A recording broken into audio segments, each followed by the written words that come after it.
शांत बसा.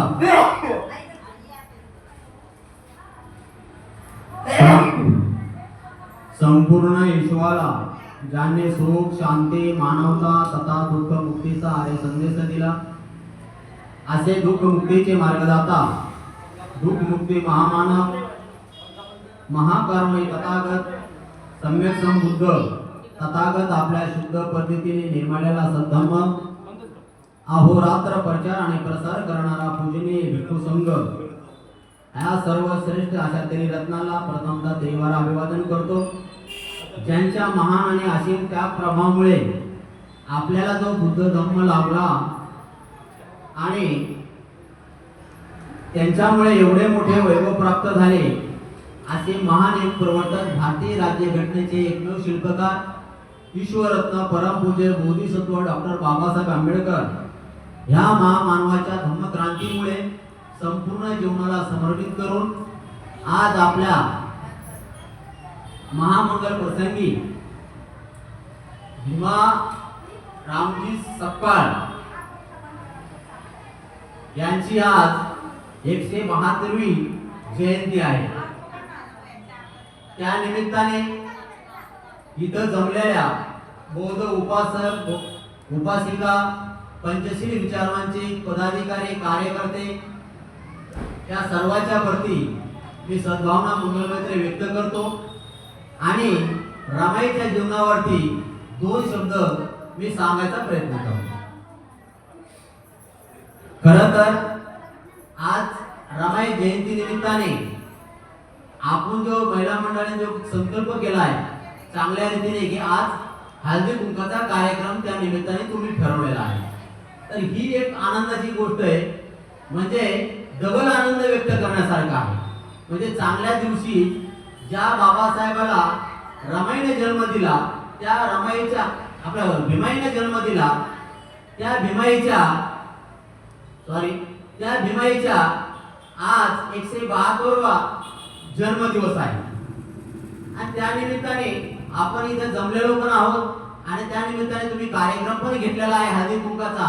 तर पंचशील विचारवंतांच्या वतीने आमच्या पदाधिकाऱ्यांच्या वतीने खरं तर तुमचं सगळ्यांचं कौतुक करणं खूप गरजेचं आहे आणि तुमचं स्वागतही आमच्या वतीने करतो आम्ही सगळ्या महिलांचं.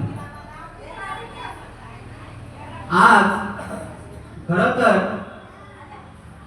भीमाईच्या वडिलांचं नाव सुभेदार धर्माजी पंडित असं पंडित हे त्यांचं आडनाव आहे. त्यांच्या दुसरं नाव पुढे जाऊन पडलेलं असतं ते मुरमाडकर आणि ते गावावरून ते नाव पडलेलं असतं. आणि त्यांचे वडील ब्रिटिश छावणीमध्ये सुभेदार होते आणि सुभेदार असल्यामुळे त्यांचे जे 7 भाऊ होते ते 7ही भाऊ या छावणीच्या सुभेदारमध्ये नियुक्त होते.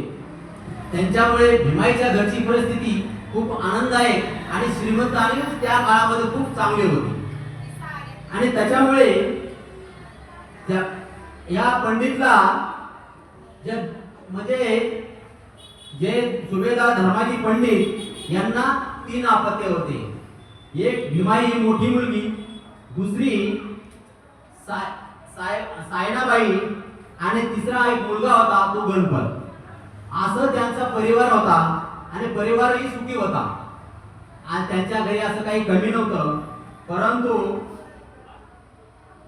त्यांचे वडील भीमाईचे वडील हे छावणीमध्ये सुभेदार असल्यामुळे आणि रामजी बाबा हे पण छावणीमध्ये सुभेदार असल्यामुळे त्यांचा योगायोग एका ठिकाणी आला आणि ते त्या सैनिक पथकामध्ये असल्यामुळे त्यांची सुभेदाराची आणि धर्माजी पंडित आणि रामजी बाबाची एका ठिकाणी भेट झालेली असते. एका ठिकाणी कामाला म्हटल्याच्या नंतर की एकामेकाच्या आपसात भेटी होतातच. मग भेटी झाल्यामुळे त्यांना पंडित सुभेदार म्हणजे धर्माजी पंडित सुभेदार यांच्या नजरेखाली रामजी बाबाचं कर्तृत्व हे त्यांना चांगलं दिसलं.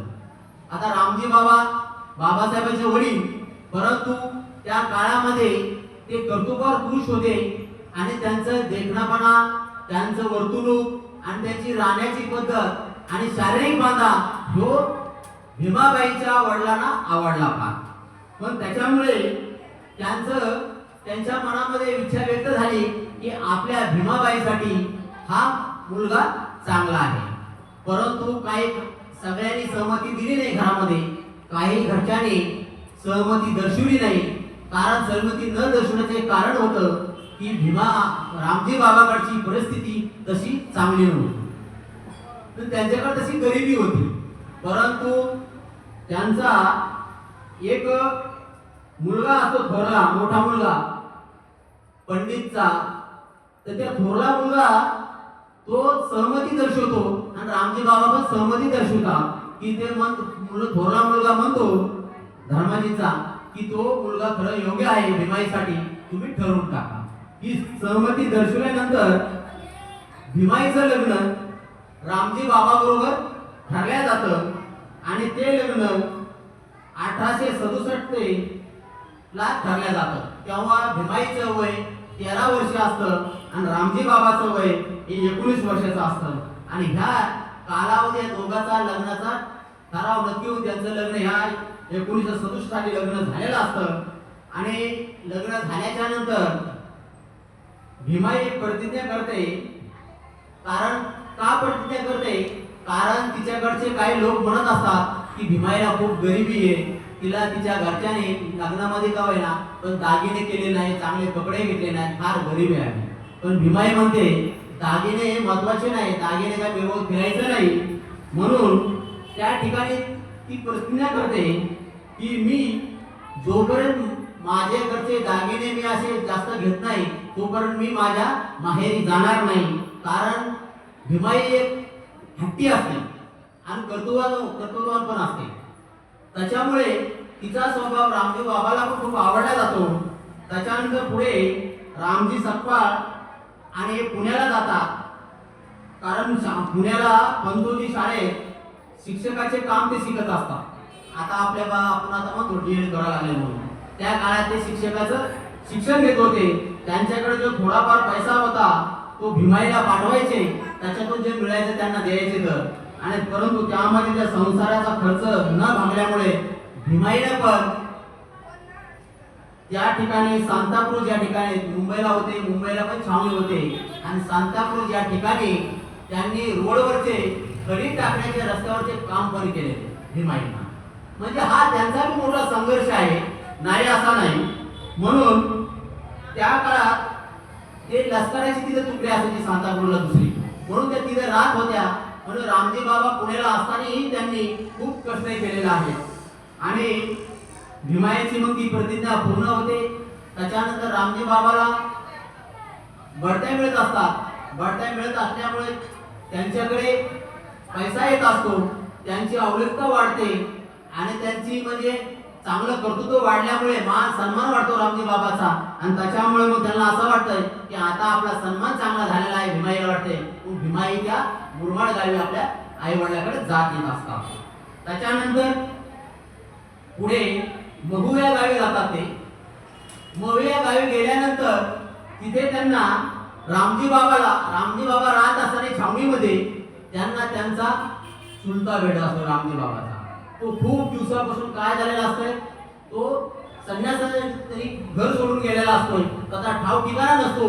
परंतु सुभेदार घरचे काही माणसं जातात नदीवरती, काय माणसं त्याला त्याच्यानंतर ते दिसतं आणि मग रामजी बाबाच्या सांगतात ते की तुमच्याकडे एक बाबा संन्यासी आलेला आहे वैरागीर. मग ते त्यांना आठवतं. रामजी बाबा त्या नदीकाठी जातात, त्यांना विनंती करतात की तुम्ही घरी या, घरी आसन ग्रहण करा, घरी यावेत, आमच्याकडे भोजनाची सोय आहे. परंतु कालांतराने ते म्हणतात मी एकदा संन्यासी वैरागी हा कोणाच्या घरी येत नसतो, त्याला कुठला लोभ नसतो.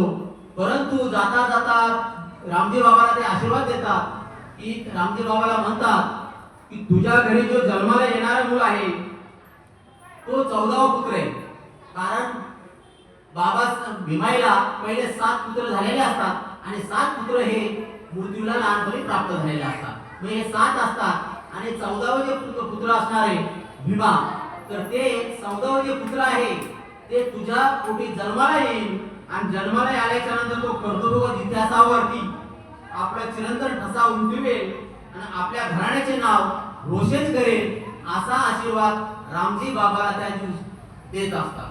आणि म्हणून त्याच्यानंतर त्यांचं स्वप्न बघत असतात भीमाई आणि रामजी बाबा, कारण त्या खूप मग उपास तापास करत असतात. ते बी स्वप्न बघत असतात की माझ्या समाजामध्ये जे जिथेही अन्याय अत्याचार घडत असेल तर याच्या रूपाने जर 14 वर्ष जर चांगलं निर्माण झालं तर त्या रत्न